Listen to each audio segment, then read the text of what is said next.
Bem-vindos, pessoal, a mais um Brainscast. A gente está aqui hoje no 6º episódio. Meu nome é Lucas, eu estou aqui com meu sócio Gustavo Garibaldi, e hoje estamos aqui com nossa convidada especial para trazer mais um pouco do que é empreendedorismo, informações, um pouco da história da vida da nossa querida Vicky Marchese.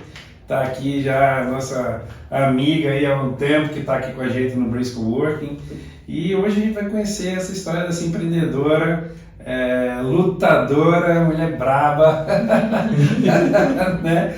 Então, Vicky, fala um pouquinho de você para nós. Então, como eles me apresentaram, eu sou a Vicky. Na verdade, meu nome é Maria Vitória, mas todo mundo me conhece como Vicky.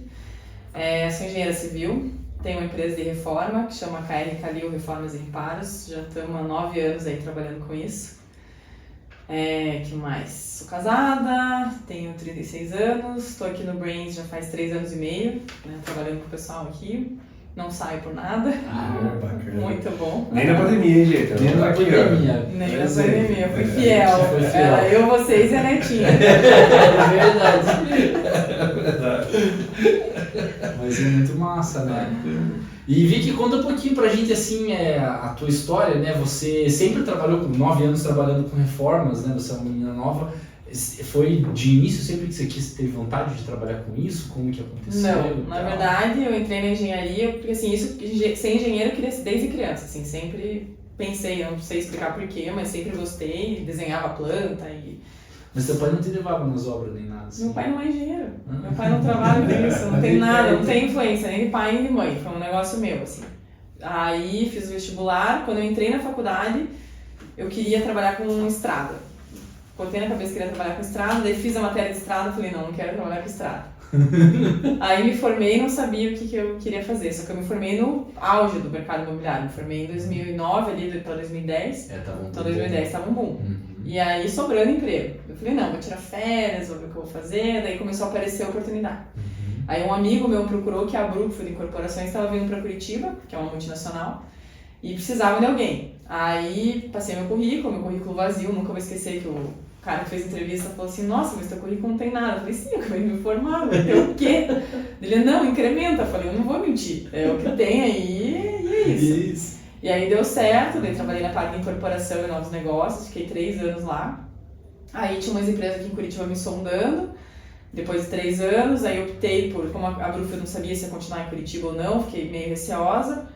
Aí optei por ir para uma empresa aqui de Curitiba, que era a BCG, aí fiquei 1 ano lá, aí começou a crise do mercado imobiliário, 2014 ali, e aí acabaram saindo comigo, né? Então saí da BCG em 2014 e no primeiro momento assim não sabia o que eu ia fazer. Aí como eu gostava muito de trabalhar com incorporação e novos negócios, eu decidi abrir uma empresa disso, uma consultoria. Pensei, né? Falei, todo o mercado está retraindo, as pessoas estão sendo demitidas, mas a construção vai continuar, não vai acabar as construtoras. Aí pensei em abrir uma empresa para prestar serviço por projeto. Então, fazer a parte de incorporação e novos negócios por projeto para as construtoras. E aí comecei a pensar nisso. Aí, nesse meio tempo, uns amigos meus tinham aberto um bar aqui perto, o Bob Online. E daí, só que no começo era só a galera, só os amigos mesmo. Aí reencontrei vários amigos da época de escola e alguns engenheiros que estavam trabalhando com reforma. E aí eles perguntaram se eu não queria trabalhar com eles para dar uma mão, talvez a gente fazer uma sociedade e tal. Eu falei, não, vamos conversar. Em paralelo, eu estava montando a minha empresa nessa parte da consultoria, que até ela existe, chama KMS Soluções Imobiliárias. E aí comecei a trabalhar lá com eles, ajudei na parte financeira, comecei a pegar um pouco da parte do orçamento, até que eu montei a página da KMS, botei no Facebook, né? O Facebook usava bastante nessa questão de empresa. Montei a página e fui dar uma volta no parque. E aí encontrei um amigo meu, que é dono de uma construtora aqui de Curitiba, da Suel, e ele falou assim, Vicky, eu vi que você está abrindo uma empresa e tal, vamos conversar. Você faz vistoria de apartamento? Eu falei, não faço, mas posso fazer. Ele falou assim, você faz manual do proprietário? Eu falei, não faço, mas posso fazer. Ele, não, então vamos conversar. Aí a gente marcou de conversar, e aí fizeram a proposta para fazer as vistorias de entrega dos prédios deles, e também manual do proprietário, desde que eu atendesse as manutenções dos prédios. Falei, opa, ia entrar reforma. E aí fui conversar com os meus amigos lá da empresa de reforma, falei, tá na hora da gente sentar, fazer uma sociedade, porque pareceu um cliente bom, bastante apartamento para fazer manutenção e tal. Mas no fim, a empresa eles já estavam meio que decidindo dissolver a sociedade, separar.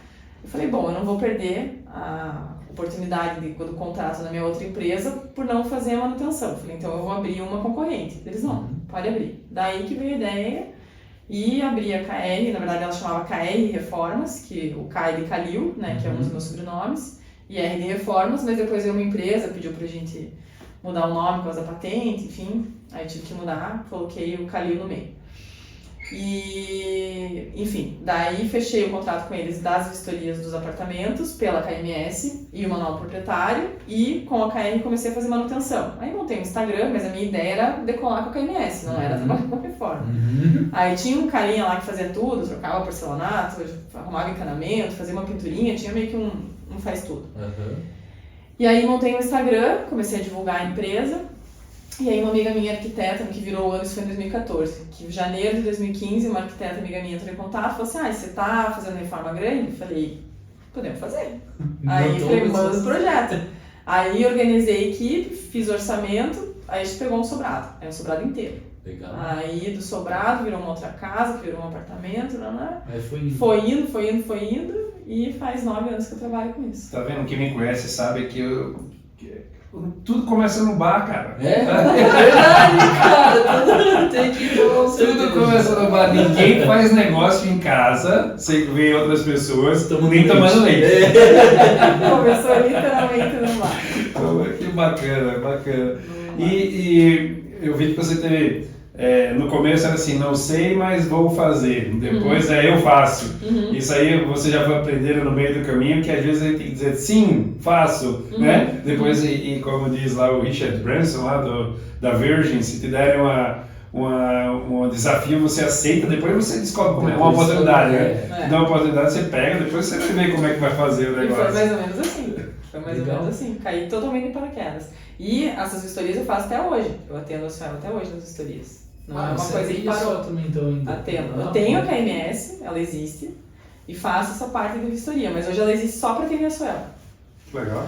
Então, além de fazer vistoria, além de gerenciar as obras, bom, eu vou dar um spoiler aqui também, a gente sabe que a Vicky também dá aula, né? Então, além de dar aula, fora tudo isso, você ainda arranja tempo para, né, cuidar do Caio, que tem que cuidar do patrão, e, cara, fazer os esportes tudo, né? Porque você é bem ativa no mundo dos esportes também, né? Sou. Então, dá energia aí, velho, meu Deus do céu, porra. E não é qualquer esporte, né? Não é qualquer esporte. São apenas travessias.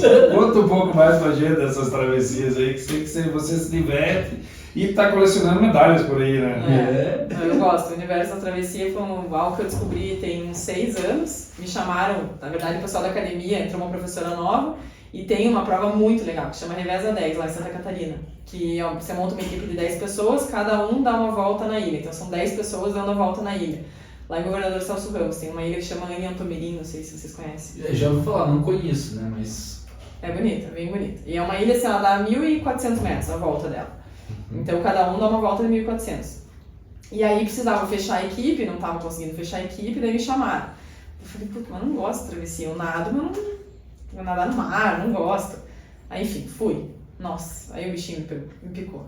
Aí não larguei mais, não larguei. Daí fiz essa. Daí, para nossa surpresa, a gente tirou 5º lugar, que dava troféu. Nossa equipe montada assim nos 45 do segundo tempo. E aí depois comecei a fazer. Daí fiz uma prova na Pinheira, daí, enfim. Aí comecei a fazer várias provas. Daí comecei com 1.500, que eu falei que eu nunca ia subir de 1.500. Daí mudei depois para a prova de 3, então hoje eu faço 3 e 1,5. Fiz já uma prova de 5 ali em Porto Belo, que foi bem perrengue, que o mar estava mexido, enfim, acabei passando mal, mas completei a prova. E fiz uma prova linda lá em Piranhas, porque não sabe, Piranhas fica no Sergipe, Alagoas, Sergipe. Não me pergunta, tá? Eu acho que agora eu peguei, porque a Piranhas, o Rio São Francisco fica na divisa entre Alagoas e o Sergipe, no Sergipe que fica Piranhas. Aí é uma prova, na verdade é uma prova mais contemplativa, não é tão de competição assim, mas tinha de 6 e de 12 quilômetros, e eu nadei 6 quilômetros no Rio São Francisco, foi uma prova muito bonita, e conheci um lugar que eu nunca, acho que nem ouviu falar de Piranhas. Né? Pois é. Só pescando. É no sertão, é bem bonito. Mas deve ser lindo mesmo. E vocês nadaram num rio, assim. No né? Rio No Rio São Francisco. É isso, gente. Meu Deus do céu. beleza. Lá onde o autor morreu. Mas é louco. E quanto que dá de a travessia de Guaratuba ali, Caiabá-Guaratuba? Dá de Putz, ali eu não 1 fiz. quilômetro, 2? Mas acho que deve dar Três, uns mas- 2. Dá. Acho que deve dar isso. Ali eu nunca fiz. A gente já passou muito, né, mas não tinha ponte. Como é que a gente sabe que não vai entrar? Agora vai dar, agora vai no dar. Google Maps lá fazer a ligação, né, pra ver quanto que espaço que dá. Bacana. E conta pra nós também como que é a tua experiência em dar aulas. Então, da aula foi uma outra. Essa menina é multiuso aqui, todo dia a gente descobre mais alguma coisa dela. A aula também aconteceu. Eu dou aula no Centro Europeu de Gestão de Obras para o curso de Design de Interiores. Uhum. E o Felipe Bender, ele é o coordenador lá, que é um amigo meu e também é arquiteto, a gente faz obra junto. E um dia fazendo uma obra juntos, daí eu brinquei com ele, assim, falei assim, você não vai me chamar nunca pra dar aula? Aí ele olhou, você quer? Eu falei, não sei, pode ser. Eu nunca dei aula, mas é uma. Aí ele falou, não, então, estamos com um problema, vai sair esse professor de gestão de obras e não tem quem colocar. Cara, você é perfeita, você trabalha com obra, com reforma, totalmente para interiores. Meu número. Falei, tá bom. Daí ficou meio no ar, aí só que na cabeça dele tava certo, na minha não tava, eu entendi que ele ia ver. Aí uma semana antes da aula ele me avisa, e aí, tudo certo pra aula semana que vem? Eu falei, meu Deus, eu não montei nada. Aí sentei na frente do computador, montei uns slides assim só com diretrizes do que eu ia falar e pau, fui dar aula. Cheguei pra dar aula e me surpreendi. Porque quando a gente gosta do assunto, a gente domina o assunto, eu descobri que a gente consegue falar. Não é igual na escola, que a gente vai lá, treme, fica nervoso. Não, quando você sabe do que você tá falando, o negócio flui. E aí, botei o slide ali e comecei a dar aula. Daí eu falei, vou dar até aqui. E a galera perguntando, eu falei, aqui tem que ser uma aula de troca, porque eu tenho que entender as dúvidas e tal. E foi indo. Sem brincadeira, são duas aulas que eu dou por módulo. Na segunda aula, a galera ficou de pé, na primeira vez que eu dei aula, aplaudiu, Olha só. agradeceu, daí que eu contei, falei, gente, é a primeira vez que eu dou aula, eles, não é possível, falei, Aí como o feedback foi super bom, porque era um teste só, né, foi super bom, aí o Centro Europeu me contratou e agora eu tô aí, faz 1 ano e meio que eu dou aula lá pra eles. Mas que coisa maravilhosa, né? E Descobrindo a o Paulinha talento. de pé, né? Que tal? Caramba, E eu descobri que velho. eu amo dar aula. Olha, viu que coisa boa? Que massa, muito né, bom. cara? E você dorme de 1 às 5 da manhã? Como é que é? Nada da aula, atende uma empresa, atende outra, ainda tem um marido. Aproveita, daqui a pouco vem filhos aí vai Eu não cara. sei como é que vai acontecer. Nossa, isso toma um tempo, mas é bom demais, né? A gente dá o jeito. Se vocês me verem colheira por aqui, já sabem. Ai. Mas, cara, eu tô impressionado com a quantidade de coisas e habilidades, assim, né? Uma coisa que, contando na tua história, as coisas foram acontecendo na tua vida, né? Foram acontecendo. E eu acho que isso é uma coisa... Bom, eu tenho algumas crenças na minha vida e eu acho que quem é do bem me atrai, né? Quer fazer coisas boas, acaba atraindo isso pra ela também. Poxa, quando a gente conhece você, ao tempo que você tá aqui, vê a pessoa que você é, eu acredito que, né? O universo esteja sempre conspirando a favor justamente por você ser essa pessoa boa, dedicada, né, esforçada, as oportunidades aparecem, você vai lá, abraça, tenta fazer. E, gente, a Vicky, ela tem um trabalho sensacional, vale a pena, se vocês quiserem conhecer um pouquinho, entra lá no Instagram da empresa dela, que é a... @krcalil, _reformas e reparos. E dê uma olhada lá. E até sobre isso eu queria fazer uma pergunta para você, porque isso o meu pai, ele construía, né? E a gente sempre tinha algumas discussões. E aí eu quero perguntar, na tua visão aí, sobre drywall. Cara, isso daí é uma coisa que ela, acusticamente, termicamente falando, ele é pior do que o tijolo, essas coisas ou não? Depende. Ele pode ser, então. Tem que Se fazer você só faz a parede drywall simples, sem enchimento nenhum, fininha ali, sem nada, não tem tanto efeito térmico e acústico muito menos. A acústica passa.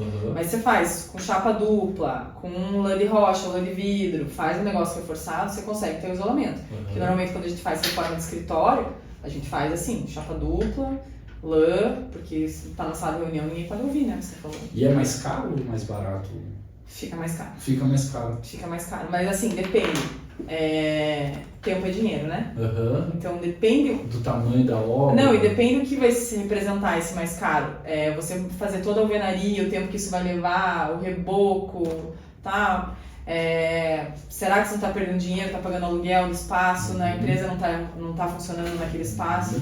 Então, o drywall é rápido, é um negócio muito rápido de fazer. Então, a empresa já começa a operar antes, o aluguel, você está pagando aluguel do negócio que está usando, então tem que avaliar. E tem questão de carga também, porque às vezes tem um lugar que você não pode colocar muita carga que o drywall resolve. Entendi. Então tem que avaliar. E uma coisa que eu também ficou me passando, assim, né, a gente vem acompanhando, eu pelo menos estou andando em Curitiba e estou vendo, velho, muito empreendimento sendo lançado, bastante casa sendo construída, assim, parece que está aquecendo ou até está aquecido o mercado. E eu queria saber para você como é que foi esse período de pandemia, o mercado caiu, aumentou, depois que passou a pandemia agora, esses anos agora, tá bom, tá ruim, você visa que vai melhorar, que vai piorar, como é que tá teu sentimento em relação a isso? Então, a pandemia foi um negócio totalmente inesperado, né? Que ela começou em março ali, aí fechou tudo, ninguém sabia o que ia acontecer, todo mundo achava que ia ser 2 meses, uma semana, sei lá, todo mundo achava que era pouco tempo, né? Enfim, virou quase 3 anos. Sim. Mas no começo parou, assim.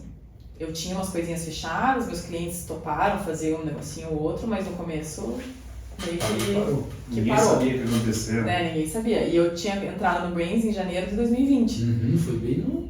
Então março já fechou, e daí eu lembro que até a gente conversou, de eu parar um mês, que eu não sabia o que ia acontecer, eu já tinha saído de casa, não sabia se ia ter que voltar para casa dos meus pais, não sabia o que ia acontecer. Mas aí, enfim, foi segurando, então foi março, abril, maio, junho, só com um servicinho ou outro. E daí procurei emprego, daí o trabalho que eu tinha conseguido não pagava minhas contas, daí fiquei dividida, não sabia o que fazer, se largava tudo, né, que eu estava construindo há alguns anos já para virar funcionária de novo, não.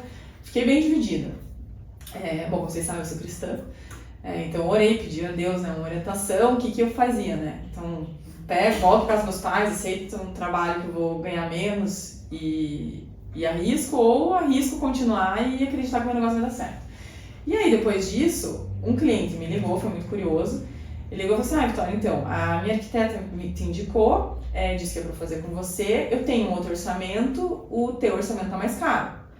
Veja o que você consegue fazer, porque eu vou fechar com você. Só que você precisa me entregar a obra em 3 meses. Consegue? Eu não, consigo. Vi lá, revisei, ele fechou comigo. O orçamento estava mais caro que o outro. Então foi uma coisa assim, inexplicável. Mas foi um apartamento inteiro, era 350 metros quadrados, que meio que salvou. E paralelo, uma menina que tinha ido na minha igreja, aí pediu o contato para uma arquiteta que frequentava lá.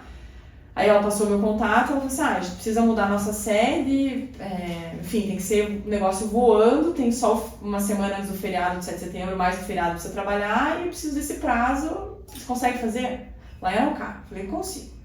Aí a gente fez, deu super certo, a gente fez toque de caixa, a reforma do escritório dela, e a partir dessas 2 reformas foi impressionante. O pessoal bombava o orçamento. Que maravilha! Bombar, e daí não parou mais. E aí o negócio explodiu. Que maravilha! Eu acho que ele te deu, né? Te disse a resposta, não é por aqui que você tem que ir. Exatamente. E aí explodiu, enfim. Aí 2020 foi excelente, até de setembro pra frente foi excelente. 21, excelente. 22, excelente. 23 começou muito bom, mas aí começou um movimento que começou a deixar um pouco de dúvida, mas agora eu enxergo como um movimento como era antes da pandemia, porque eu fiquei muito mal acostumada. Eu acho que muita gente no meu setor ficou mal acostumado, porque a pandemia foi muito boa pro setor. Como era antes da pandemia? Antes da pandemia era assim, começo do ano era meio devagar, o pessoal sondando, fazendo projeto, começava a mandar um orçamento ou outro, tal. Passava o carnaval, a gente fechava, aí tocava as obras que fecharam depois do carnaval, meio do ano dava uma esfriada. Então maio, junho sempre dá uma esfriada, aí julho volta a bombar de orçamento e a galera quer reformar pro Natal. E esse ano aconteceu isso, só que foi um pouco tardio que começou isso. Começou muito bom o começo do ano, mas depois do carnaval começou esse movimento de dar uma segurada, não sei o que fazer, tal. Mas agora já voltou. Então agora voltou o movimento de orçamento, fechar. Não sei até quando isso vai, né? Porque tem muita gente com medo, né? Questão, enfim, governo e tal.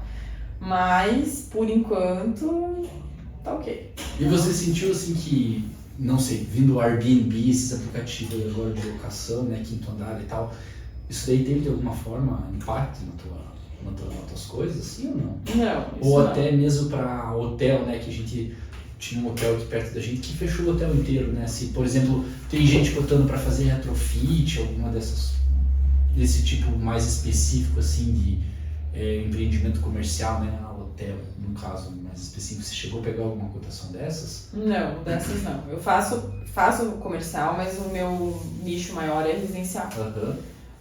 Que a reforma acaba sendo retrofit, né? Então, assim, se a gente pega um apartamento novo, é só adequar aquele apartamento novo para a pessoa conseguir morar, porque a construtora não entrega, falta muita coisa, né? Mas tem muita gente que compra apartamento antigo, porque realmente tem oportunidade, consegue comprar por um preço melhor, um apartamento maior, e com o que gasta na reforma equivale a um apartamento bem menor, não reformado. Né? Então tem muita gente que compra apartamento antigo e deixa quebra inteiro, que esses são os que eu mais gosto. Nossa, isso deve ser... Quebra tudo e deixa o negócio ali. Deve ser top. Tem muita gente que... velho joga fora. Tem muita gente que compra de leilão, né? Tem bastante leilão, assim. Eu confesso que eu não entendo muito bem desse mercado. Tinha até uma amiga nossa que fazia essas coisas de leilão, mas o ruim é que tem que ter cash as coisas lá. Aqui no Brasil mesmo a gente já tem gente que está trabalhando com leilão. A Mari a Mari tá mexendo com isso também? Olha, olha aí, não dá para dar negócio. É só É. tomar um café na mesma hora. Mas sabe que hoje eu tive uma reunião com o Vini, que trabalhava aqui. Da Pixlog? É. E aí? Pra gente fazer negócio nesse sentido. Sim, lá na cidade dele, né? Mas... Não, aqui. Aqui? A gente sempre conversa, mas foi uma pessoa um contato que eu tive aqui, porque eu acho que aqui é um super network, né? Você toma um café. Não, mas ele é um cara sensacional também, né? Sim, mas a gente sempre conversou que ia fazer uma coisa junto. Ele me contou um projeto uma vez que ele queria fazer lá na cidade dele, mas com steel frame, né? Você especializou, acho que nisso na faculdade, na pós, né?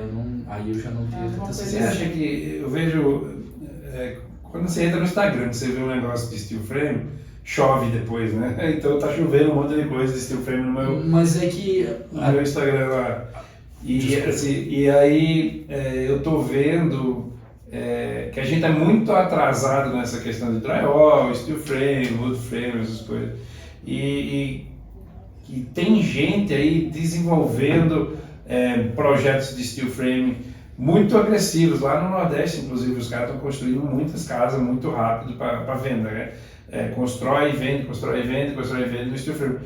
Tu já trabalhou, tu tem vontade de trabalhar com isso, tu vê que é um futuro, porque é como você falou na questão do drywall ali, né? É muito mais rápido uma construção de drywall. O steel frame vê os blocos, já dá para fazer os blocos prontos de paredes, né? Algumas coisas já traz montadinhas, só vai encaixando. É tipo um Lego. Tanto o steel frame quanto o wood frame eu acho sensacional. O problema é que a cultura brasileira, as pessoas, tem muita gente que tem preconceito e mão de obra. Já tem problema de mão de obra na construção convencional. A gente descobriu mais um detalhe, né? A questão do... Por que não se constrói de steel frame aqui? Também tem a ver com a questão do financiamento da Caixa Econômica que não liberava steel frame. Exato. Você sabia? Eles foram liberar agora, há pouco tempo atrás. Eu sei que o wood frame libera, tanto que tem Minha Casa Minha Vida de wood frame, que eu tenho uns amigos da época da faculdade que tem uma empresa que trabalha 100% wood frame.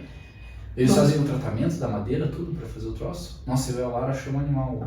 Já não sei 100%. Mas eles têm uma fábrica que é a Tec Verde. Tec Verde, né? Eles começaram na época da faculdade, fazer o estudo, enfim, começaram a empresa. Eles começaram fazendo só casa, tipo, você quer construir tua casa, eles faziam um projeto e construíam pra você. Aí eles conseguiram entrar no mercado do Minha Casa Minha Vida e o cliente final saiu. Foi só Minha Casa Minha Vida. Então eles fazem prédio até 4 andares e fazem casas. Então é uma construção em série, meio padrão, né, o negócio. Sim. E como é tudo feito em fábrica, então fica muito rápido de entregar. Sim. Eu acho sensacional. É muito massa, né? Pô, a gente que viajou, que já conhece outros países, sabe que lá tá tudo muito mais adiantado do que aqui. Eu fico até triste de ver gente ainda pegando um tijolo e colocando ali, que eu acho que não desmerecendo o jeito que a gente constrói, mas é atrasado. Podia ser muito mais rápido a obra, né? Os prédios hoje em dia são muito mais rápidos, né? Mas é o que a Vicky falou, no final das contas, se o cara, sei lá, não pensa, não tem esse viés muito do tempo, ele acaba vendo só o custo ali, né? E daí vai, não, é mais barato o barro mesmo. e cimento. Mas em contrapartida, a obra nessas outras modalidades é um canteiro de obra muito mais limpo, tem muito menos desperdício, né? Então você consegue agilizar bastante. Só que, cara, o Brasil, eu não sei, mas pelo menos até a informação que eu tinha, a gente é tão meio ultrapassado nisso que parece que até aquelas pistolas de prego, sabe? Pneumática eram proibidas aqui. Eu não sei se é mesmo ou se não é. É, isso eu não sei. Mas eu raramente vejo os caras usando. Mas você vê fora, tem muita tecnologia em tudo. Em tudo. Tem projeto, assim, até existe aqui no Brasil fazer reboco projetado, mas você não vê usando, é muito pouco. Eu não sei nem o que é isso, como é que é isso? Sabe o reboco que eu... Sim, né? O cara dá umas chapiscadas lá. Primeiro chapisca, depois ele vem rebocando. Sim. Tem uma máquina que você vem soltando e depois vem só atrás, vão ficar alisando. Então a produção é muito mais rápida. Só que assim, tem a cultura de pagar na diária, então o cara gosta de O cara não quer pagar o investimento da máquina do cara que gastou pra botar a máquina. Entendeu? E o nosso problema é questão cultural, assim, mão de obra. Não tem qualificação. Eu, na minha cabeça, deveria ter, mesmo que seja um projeto do governo, não sei, mas deveria ter uma escola técnica desse pessoal, assim, de pedreiro, eletricista. Existe, na verdade. Tanto que eu, mês que vem, vou fazer o curso de eletricista. Ah, é? Olha lá. Mas, claro que esse pessoal vai direto para trabalhar e vai aprendendo no canteiro de obras. Né? Não vai gastar, até porque muitas vezes trabalha o dia inteiro só para pagar o jantar, né? Sim. Então, eu acho que falta ter, se eu não me engano, na Europa posso estar errado, mas você faz um certificado, por exemplo, eu sou pedreiro.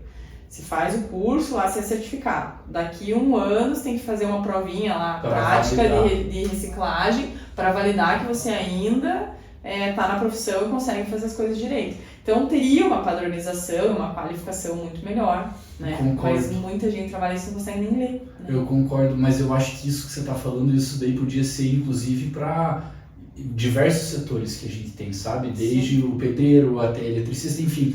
Lá na Austrália, quando eu morei um tempo lá, tinha... Pra gente poder trabalhar com construção civil, eu tinha que fazer um curso que se chamava White Card. Daí eu recebia aquele cartãozinho que... Daí podiam me contratar para ser pedreiro, mas se eu não tivesse isso, eu não podia trabalhar como pedreiro. Então, eu acho que, eu concordo 100%, eu acho que tinha que ter, e inclusive a gente capacita melhor uma faixa da sociedade aí que, poxa, querendo ou não, é difícil, né, a oportunidade e tudo para eles, né, então eu acho que, sem dúvida, é uma ideia que... na verdade eu tenho sonho nesse projeto, até se alguém quiser financiar. Tamo aí, vamos nós. Mas eu tenho o sonho num projeto que é uma escola disso? Uma escola profissionalizante, então pessoas que não tiveram a oportunidade de aprender, enfim, que faça parte da profissão mesmo, então ensinar a sentar tijolo, a colocar porcelanato, enfim, fazer todos os serviços. E dar base na parte de escola mesmo, porque muitos não terminaram a escola, a maioria não terminou a escola, na verdade. Então, dar esse suporte da parte de educação, também uma questão espiritual, apoio à família, valores, princípios, enfim. Então, um programa, tem que ter apoio psicológico, sei lá, acho que uma série de coisas bem completo. E de formação, e aí ter parceria com construtoras, porque as construtoras vão receber essa mão de obra muito mais qualificada, né, para dar a oportunidade do primeiro emprego lá, sabendo que está contratando uma mão de obra que já se qualificou, que não é qualquer um. E aí a qualidade de construção vai... Você sabe que isso vai ser bom para todo mundo. Vai ser bom para todo mundo. E isso é uma filosofia, eu acho muito legal essa parceria que você faz junto com as construtoras para ter a galera qualificada. Porque, por exemplo, nos Estados Unidos a formação universitária quase não tem pública, né? Praticamente tudo privado. E o que acontece é grandes empresas ou grandes famílias que têm negócios que são importantes, eles vão lá e bancam 35 bolsas de certos cursos, né? E eles falam, não, mas eu quero os 10 melhores alunos disso daí, eu quero para vir trabalhar na minha empresa. E aí tem um contrato diferente. E isso é bom porque você fomenta o negócio das duas formas, né? Você cria aquilo que você está falando, você está formando a pessoa, núcleo familiar, não só de um conteúdo técnico, mas, cara, princípio, núcleo familiar, enfim, uma formação completa. Sim.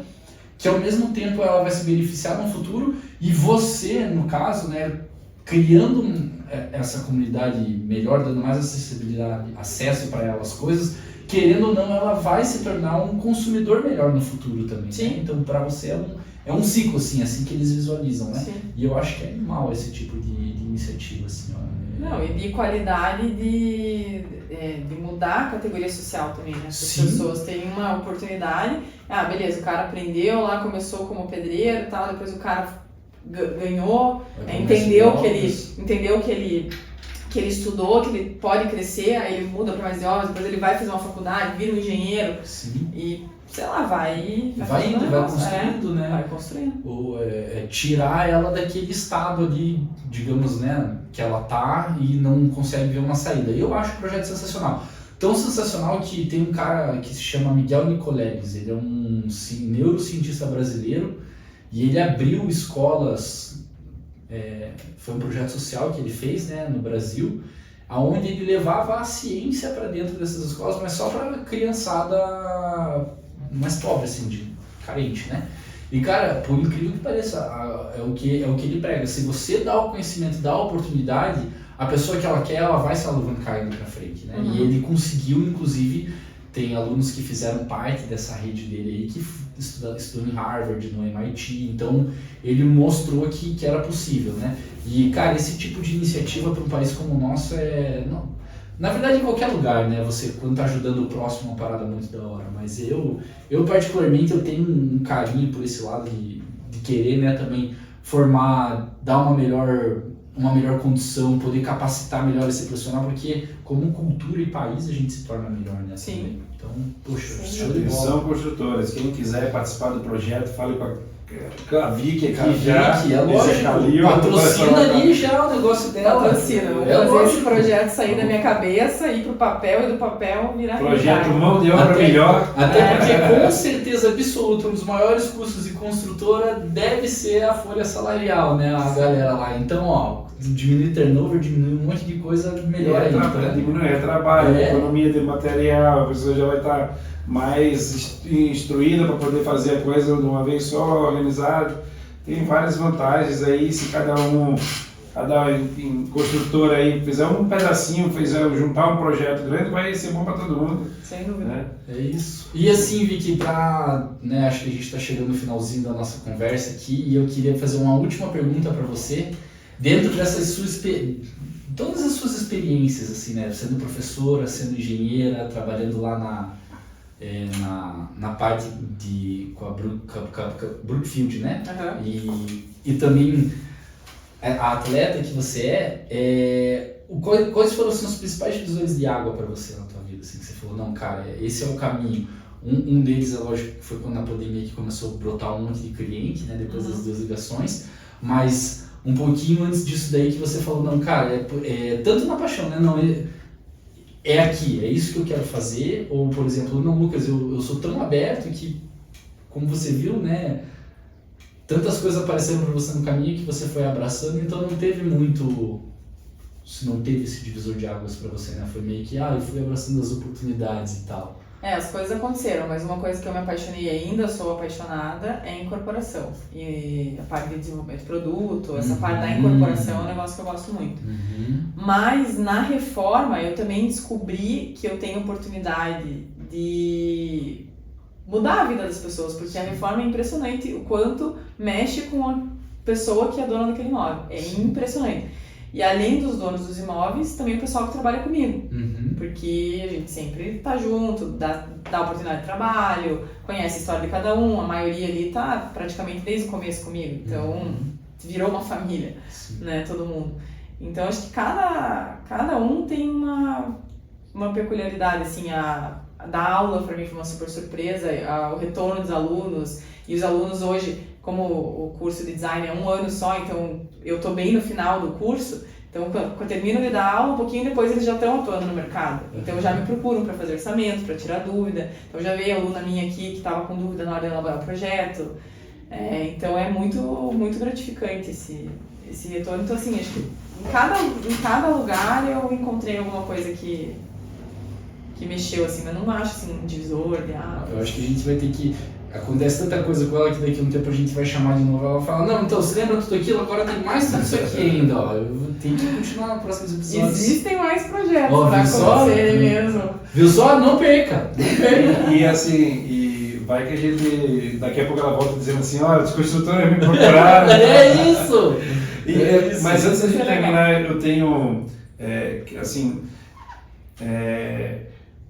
eu tive num evento, vou falar bem rápido, eu tive num evento de empreendedorismo, uma imersão, há uns meses atrás, e eu fiquei chocado com a quantidade de mulheres, 1.200 pessoas, eu acho que 60%, 70% já era mulher. E a gente vê você aí empreendendo, desafiando e aceitando o desafio toda hora. Você sente alguma dificuldade por ser mulher no teu ramo, principalmente no ramo que se fala mais de engenheiros, você sente alguma dificuldade nisso? Isso eu acho que é interessante a mulherada que está em casa saber que às vezes quer empreender e às vezes eu estou com medo de empreender e eu estou vendo uma maré de mulherada empreendendo, acho massa isso. Conta um pouquinho aí o que é que você acha? Então, apesar da engenharia ser um mundo muito masculino, no meu caso é totalmente o oposto, assim, é bem surpreendente o quanto o fato de eu ser mulher é positivo. Então, quando o cliente vai me contratar, ele fala assim, nossa, que bom que você é mulher, porque mulher é mais caprichosa, mulher é mais cuidadosa, mulher é mais organizada. Então, as qualidades da mulher se destacam para quando o cliente vai me contratar. Mais do que o fato, não, tinha que ser um homem, porque é homem que toca a obra. Não, isso nunca aconteceu. Quando eu comecei, eu tive um pouco de resistência com a mão de obra, porque eu era nova e mulher. Então, assim, o que essa menina aí entende?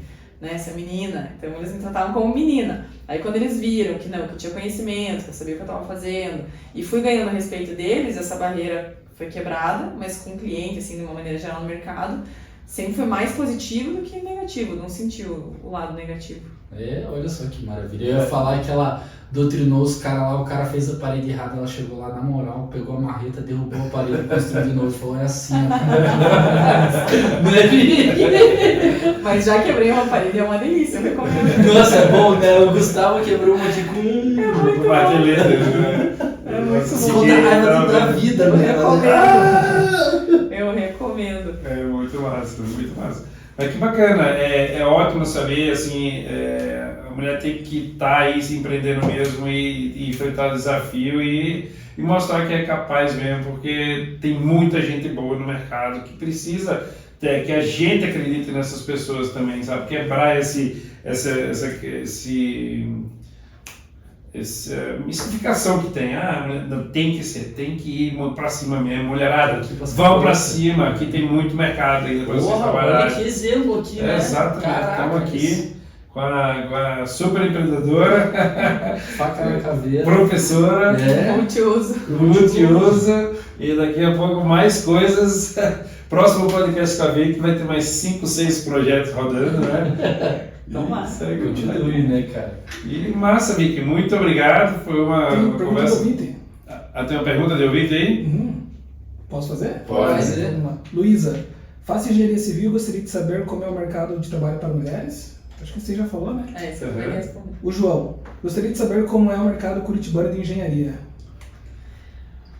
Olha... Pergunta do João. Do João. Na parte de reforma, hoje eu vejo que tem bastante oportunidade, mas você tem que entender um pouco do negócio, porque na pandemia apareceu muita empresa aventureira, né? Bastante empresa se aventurou e dá com a cara na parede, assim, porque não é simples, né? Você tem que lidar com mão de obra, que é delicado, você tem que lidar com a ansiedade do cliente, que é delicado. Você tem que, enfim, cuidar de gerenciar muita coisa. Então, se for para se arriscar a empreender, se organiza. Para ser contratado, eu acho que agora está retraindo um pouquinho. Eu acho que não estão contratando tanto engenheiro. Mas eu estou um pouquinho por fora de contratação. Mas na época que eu tentei emprego, estava um pouco difícil, que foi no começo da pandemia. Eu tentei deixar de empreender e voltar a ser funcionário. Então, oportunidades estão aí, hein, para os engenheiros aí que estão saindo da faculdade agora. Colhem na Vicky, liga para ela. Dá um professora, como faço? E dá uma luz. E assim, nesse ramo, e quase todo ramo, né? Network, né? Você tem, pode falar pro João vir pro Brains que a gente dá um jeito na vida deles. Vai pro bar também, né? Vai pro bar, né? Vai pro bar, bate em vinho, que eu gosto. Mas network é fundamental, porque tudo é contato. E o meu trabalho é muito boca a boca. Muito. Então você faz um serviço bom, outro indica, que indica. Instagram é um baita de uma ferramenta de divulgar o trabalho. Qualquer coisa que você esteja fazendo, rede social Não dá pra... Tem que utilizar, tem né? que utilizar. Tem que utilizar. Tem As que ferramentas utilizar. estão aí pra ajudar. E você tem um network muito bom também, né? Eu vi uma obra que você fez aí de gente bem conhecida na cidade que ficou animal mesmo. Pô, dali deve gerar frutos aí, bastante coisa. Mas é isso, né? Eu entrego um trabalho com qualidade, daí aí a galera indica, né? E é isso, né? Sim. Você E ganha ser honesto, coisas. né, pessoal? Porque tem muita gente que não é. Honesto e que- sincero, né? Não É. adianta você dizer assim, tal dia eu vou terminar sabendo que é uma mentira, que você vai quebrar a cara e o cliente vai ficar puto com você. Tem que ser pé no chão, tem que ser honesto. E você está lidando com, principalmente reforma, né? Mesmo construção é muito dinheiro, mas está lidando com muito dinheiro da pessoa, né? Uhum. Então tem que Reforma... ter muita responsabilidade. E às vezes a pessoa economizou uma vida para pra aquilo, fazer aquilo. né? E aí de repente dá tudo errado, Muitas vezes é a realização do sonho da vida dela. realização né? do sonho. Então é muito delicado. É muito delicado. É isso, pessoal. Não tem mais. Construindo Tem sonhos, mais? né? Tem mais duas perguntas aí? Duas. Flávia, como a engenharia mudou desde quando você se formou e como está hoje em termos técnicos de processo, se as tecnologias mudaram? Então, tem muita tecnologia nova, mas como eu estou no ramo da reforma, eu ainda estou... eu faço muito básico, porque a gente entra em obras já existentes, né? Diferente é fazer alguma ampliação com steel frame, algo assim, mas de uma maneira geral é tijolo, areia, cimento e Mas, a por mesma exemplo, coisa. fazer levantamento assim do negócio. São os arquitetos, né, que fazem. Mas você faz também isso? Quando o cara faz isso, ou ele já te entrega a planta pronta?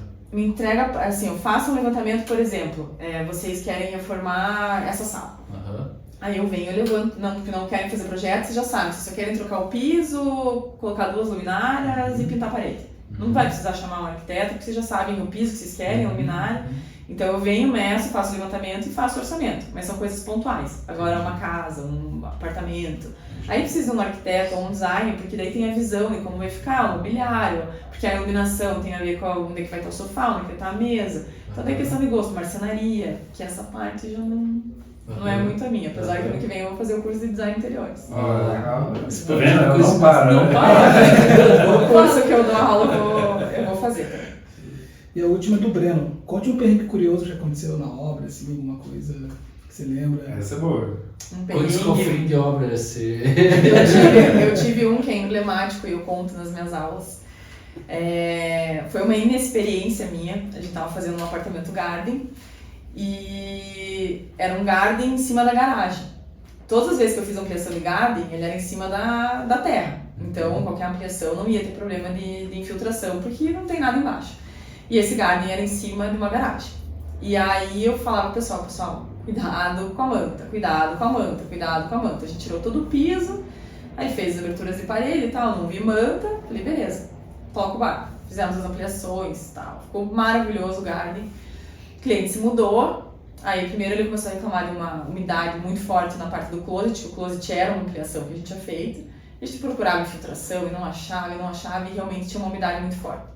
Passou mais um tempo, ele me ligou falando que tinha uma infiltração na garagem. Só que assim, a garagem tava, o apartamento estava aqui, a infiltração estava aqui, totalmente fora do apartamento. E aí eu falei, não é do seu apartamento, a gente não me chama manta, a gente cuidou disso e tal. E aí ele falei com a construtora, tá na garantia, ele mandou para a construtora e a construtora respondeu que eu fui a causadora da infiltração, que eu mexi na manta. E eles mandaram fotos. Então assim, foi muito sacanagem. A construtora foi no apartamento, viu o que eu tinha feito e não avisou, não alertou, não pediu pra gente ter cuidado, nada.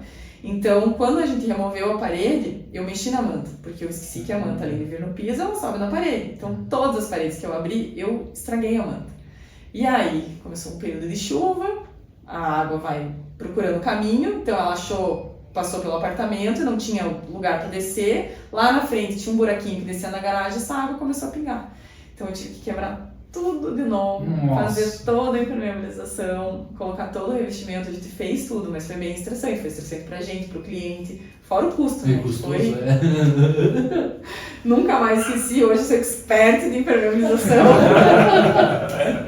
Aprendeu pra dois, né? É aquele negócio assim, pô, vai sobrar um dinheirinho no final do ano, já foi. Nossa, essa daí Virou manta. foi triste. Foi triste. A gente resolveu, mas Gostou. bacana. É isso. E a água é danada, né? Às Nossa. vezes ele não acha.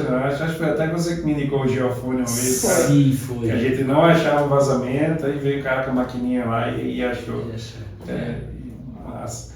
Pois é isso, gente. Bacana. Mais alguma pergunta aí? Bacana, então. Acho que é isso então, né?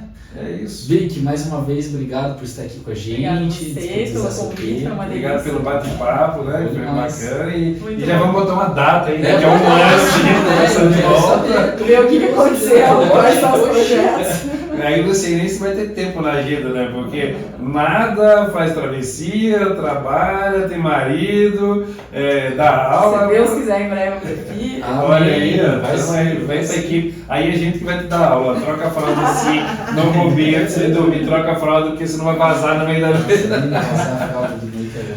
Mas é isso. A minha neném fugiu, eu fui trocar a fralda dela, ela saiu correndo na cama. Eu, filha, vem aqui trocar a fralda. Ela sentou bem no meu travesseiro e fez xixi de novo. É isso. Filha, pô. Mas é isso, gente. Valeu, foi ótimo a nossa conversa e até o próximo Brainscast. Até o próximo. Obrigada. Se inscreve, Valeu, curte. se inscreve, dá o like aqui e curta o vídeo. E aceitamos perguntas, hein? Valeu. Valeu.